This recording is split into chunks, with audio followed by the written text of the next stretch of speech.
Hey everyone, welcome to Saas Pro. Are you having a problem in your Claude AI which is taking longer than usual? In this video, I'll show you how you can solve this problem very easily. Let's dive right in. First, open your browser and head over to Claude AI. Make sure you're logged in with your account. If it's not working, let's see.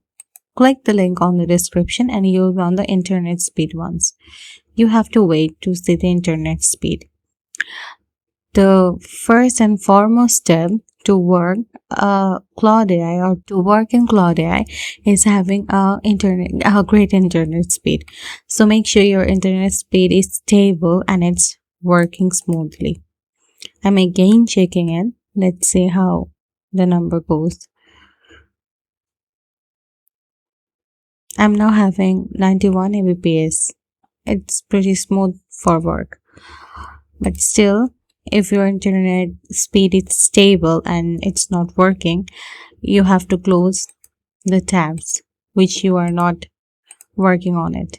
Because the more your tab is running on your background, the more it will make the Chrome lagging behind. So you have to cut all the extra tabs you are not using right now. If it's still not working, try to use it in a different browser. Here I have opened it in a Microsoft Edge. You can open it in Brave or Mozilla Firefox, wherever you want. If it's still not working, if you're still finding the same issue, let's delete the browsing data. Click the tray icon at the top right corner and select delete browsing data.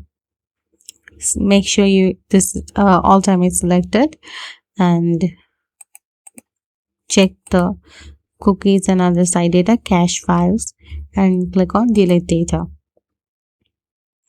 It will help to remove all your caches and cookies your devices cached, and it will make the device clean. Okay, it has deleted all the cache and cookies. And for the last step, try to give short prompts to make your work done, because long prompt make the Claude AI slow and your answers will not be accurate enough. So make sure you're giving short prompt and refresh your Claude page if you are using it on your browser, or if you are using on your app, just cut this and again log into your device or app. I hope this will solve your problem. Okay guys, if you find this video helpful, make sure to subscribe to Saas Pro and hit the like button. See you in the next video. Bye.